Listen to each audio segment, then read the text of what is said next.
नमस्कार, आप देख रहे हैं एचएस बिहार। मैं हूं आदेश पुरी। बिहार में विधानसभा का चुनाव काफ़ी नज़दीक हो गया है और ऐसे में जितने भी राजनीतिक दल हैं वो तैयारी में लग गए हैं।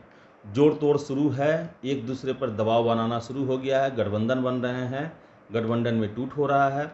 इन सब के साथ बिहार का जो ये 5 साल का जो कार्यकाल है, एक और चीज़ के लिए याद रखा जाएगा कि बिहार में जो नीतीश कुमार की जो स्थिति थी वो काफ़ी एक मजबूत और कद्दावर नेता की रही है। कोई भी उन्हें चुनौती नहीं दे पाया है। लेकिन इन सब के बीच एक युवा चेहरा जो है, जो लगातार बिहार के हर एक मामलों को लेकर बिहार की आवाज़ बन के उठा है, चाहे वो कोरोना का मामला हो या बाढ़ का मामला हो।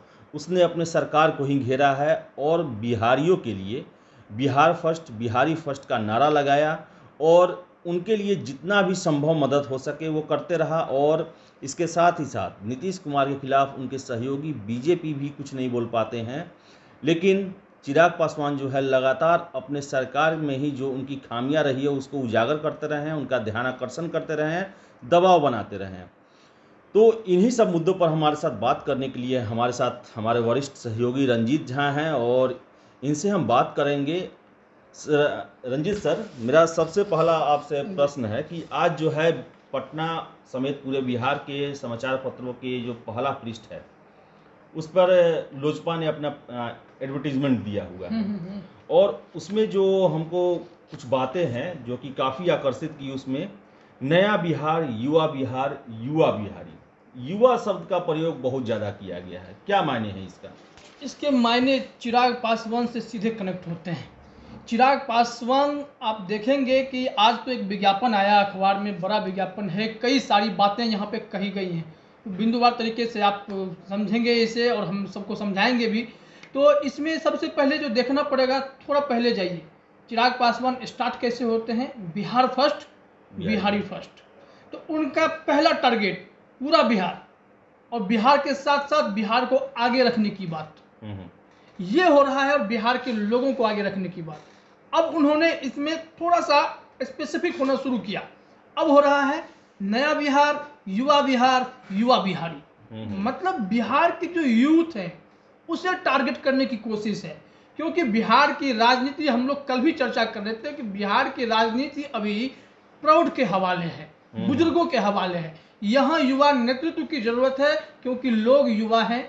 लीडरशिप एक ऐसा चाहिए, युवा लीडरशिप चाहिए। और इस वक्त चिराग पासवान एक बेहतर नेता के तौर पर और बेहतर प्रभावी ढंग से वो दिखा भी रहे हैं कि हम अपनी सियासत में, बिहार की सियासत में किस तरह पकड़ मजबूत कर रहे हैं। तो इनका पूरा जो टारगेट शिफ्ट हो रहा है वो यूथ की ओर हो रहा है और युवा बिहार के नब्ज को वो पकड़ रहे हैं कि पूरा बिहार जो भी यूथ है, तो कहीं ऐसा ना हो कि हम देर कर दें।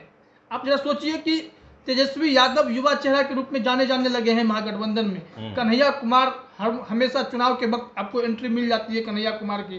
पहले आपको कम दिखेंगे, लेकिन चुनाव के वक्त में उन्हें प्लांट भी किया जाता है, चाहे वो आ भी जाते हैं। लेकिन युवा नेतृत्व है, उनको सुनने वाले बहुत हैं। लेकिन चिराग पासवान एक ऐसे नेता हैं जिनका नेतृत्व बिल्कुल डिफरेंट है और वो जिस अंदाज से आ रहे हैं, वो मुद्दों की बात कर रहे हैं, वो फैक्ट्स की बात कर रहे हैं। तो तेजस्वी यादव के का सर्कमस्टांसेस दूसरा है, लेकिन चिराग पासवान जिस हिसाब से कनेक्ट होना चाह रहे हैं एक डिसेंट तरीके से, एक पूरी स्ट्रेटेजी के साथ, जो शायद इनको आगे युवा से अच्छे से कनेक्ट भी कर देगा। तो ये नारा कहीं ना कहीं उन्हीं यूथ को टारगेट करने के लिए है जिनसे चिराग पासवान अब जुड़ना चाहते हैं।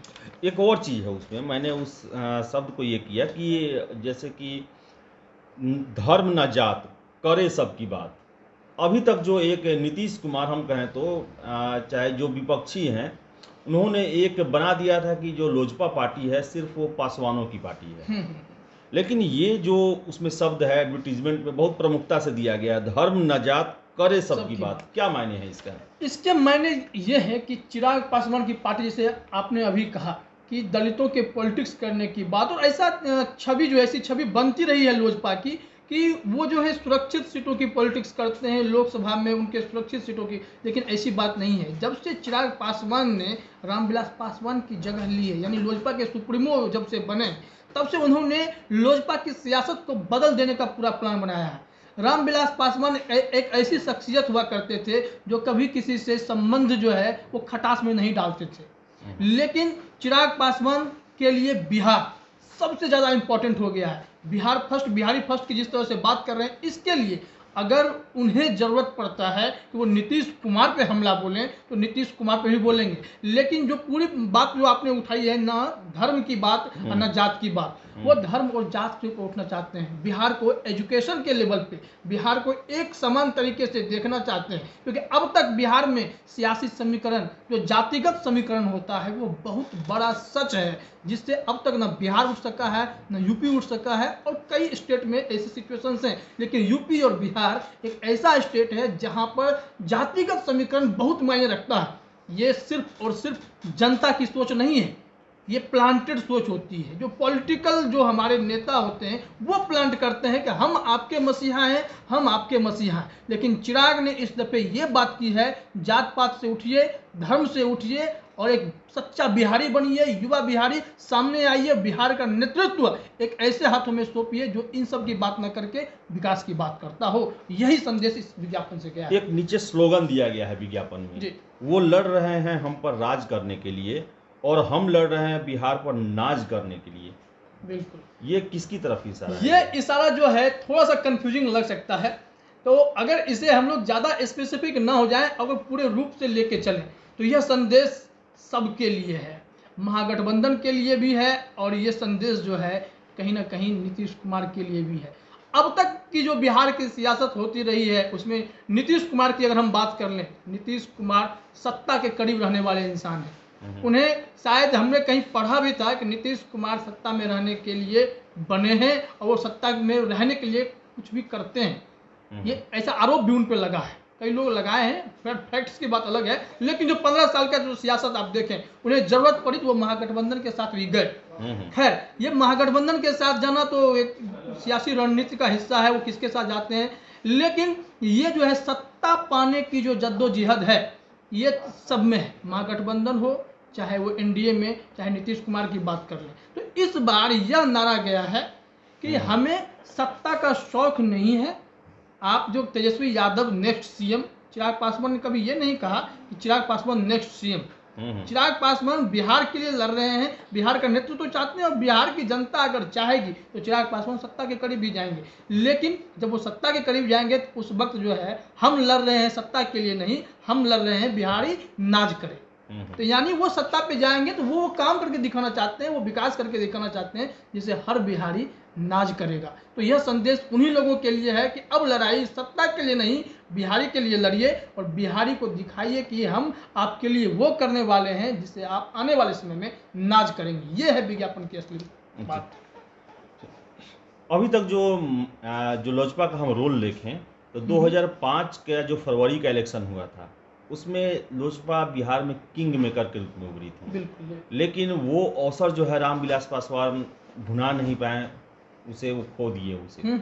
उसके बाद से हम देखें तो लोजपा की जो स्थिति रही है, चाहे केंद्र में हो चाहे राज्य में हो, एक सहयोगी दल के रूप में ही रही है। क्या अभी जो रणनीति है चिराग पासवान की 2-3 महीनों से जो हम देख रहे हैं, काफ़ी आक्रामकता के साथ आ रहे हैं, मुद्दे उठा रहे हैं, क्या फिर से वो लोजपा को बिहार का किंग मेकर बनाना चाहते हैं? बिल्कुल, ये बहुत ही अच्छा प्रश्न है, क्योंकि 2005 का जो आप आंकड़ा देखें उस समय रामविलास पासवान के भी अलग तेवर थे। जब वो सीटें शायद 29 सीट जीत के आए थे और किंग मेकर की भूमिका में उस वक्त थे, लेकिन उन्होंने सत्ता को उस वक्त ठुकरा दिया था। वो किंग मेकर थे, वो सीएम बन सकते थे, लेकिन ठुकराया, लेकिन वो गलती थी।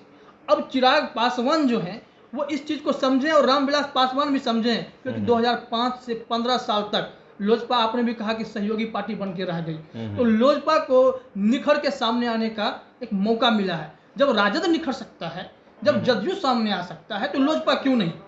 लोजपा सिर्फ दलित की पॉलिटिक्स क्यों करे?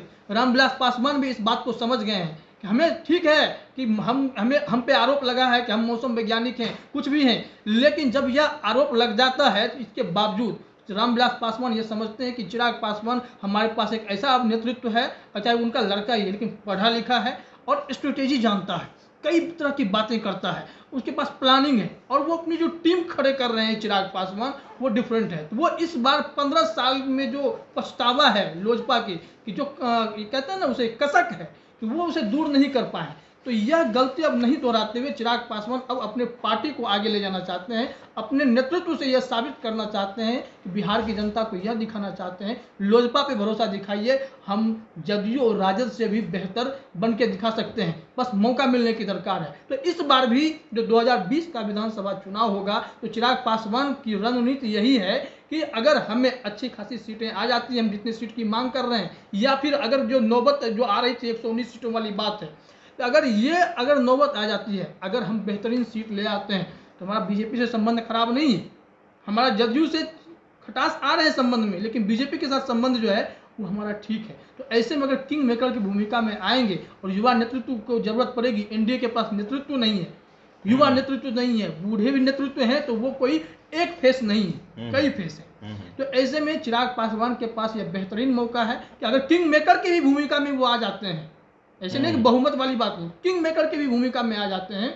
तो यह सत्ता जो है उनके आसपास आ सकती है। वो फिर बिहारी को नाज करने वाली बात जो है शायद चिराग पासवान वो करने की कोशिश करें। और शायद एक अब समय भी है, लोगों की भी मांग रही है, कई पब्लिक ओपिनियन आप लोग करते रहे, उसमें आपने सुना होगा कि 15 साल नीतीश कुमार बदलने की जरूरत है, भले जदयू ना बदले, चेहरा बदलने की जरूरत है, ऐसे भी बातें उठी। तो ऐसे में एनडीए से अभी विकल्प तो यही लग रहा है। अच्छा, ये मैं देख रहा हूँ कि बीजेपी सहयोगी है, 15 सालों से लगभग सहयोगी हैं बिहार में ये लोग, लेकिन बीजेपी का कोई भी नेता जो है नीतीश कुमार के खिलाफ कभी कुछ बोल नहीं पाता है। लेकिन जो लोजपा है, आप कहें तो मात्र 2 सीट है इनका विधानसभा में और छोटी पार्टी है, इसके बावजूद भी और सबसे नया नेता है, युवा नेता है चिराग पासवान, वो जो है नीतीश कुमार को चैलेंज करते हैं कि जब खामियां होती हैं, कोरोना को लेके हो, बाढ़ को लेके हो या चमकी बुखार को लेके हो, हमेशा वो अपने सरकार को ही घेरते नजर आते हैं। तो आखिर ये ऐसा क्यों करते हैं? इनको इतनी शक्ति कहाँ से मिलती है कि ये नीतीश कुमार को चैलेंज कर देते हैं उनकी सत्ता में रहते हुए भी? देखिए,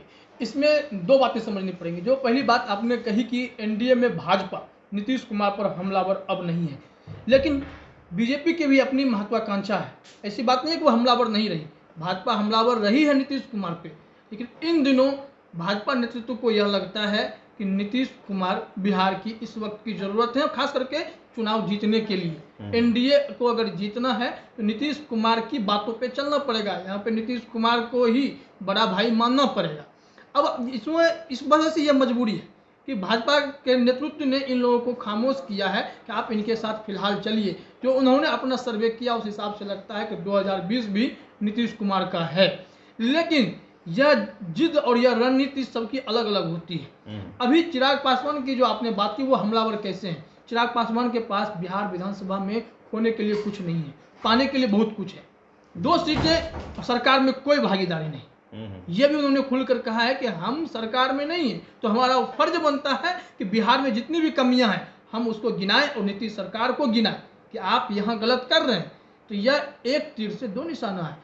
यह भी साबित करना है कि हम अगर साथ भी हैं तो भी हम हमलावर हैं, हम अलग रहेंगे तब भी हमलावर रहेंगे। हमारे लिए बिहारी फर्स्ट है, बिहार फर्स्ट है।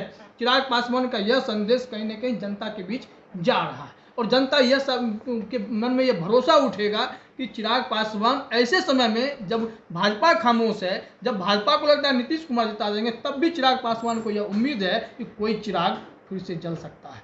अच्छा, ये बताइए कि जो सब बातें हैं लेकिन अंतिम आता है सीट पे, गठबंधन रहेगा, कितना सीट मिलेगा और क्या आपको लगता है कि लोजपा जो है वो एनडीए में कोई इतना मजबूर कर देगी कि जितना वो सीट चाहते हैं उतना मिल जाए और जो सीट चाहते हैं वो मिल जाए?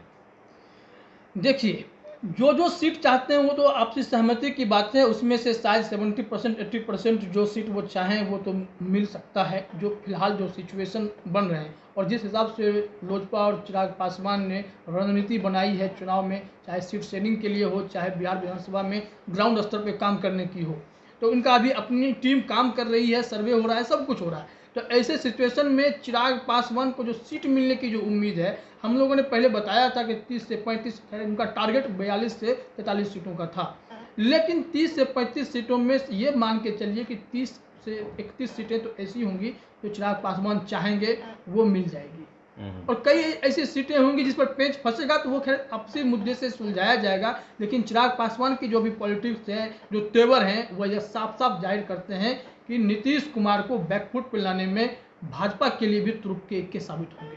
जी तो जी। ऐसे में भाजपा भी उनकी बात समझे। तो चिराग पासवान तुरुप का जो है पत्ता होंगे, जो कि नीतीश कुमार को, जो कि बिहार में जिनसे बात करने में भाजपा भी बहुत असहज होती है, नहीं बोल पाती है, अपनी बातें नहीं मनवा पाती है।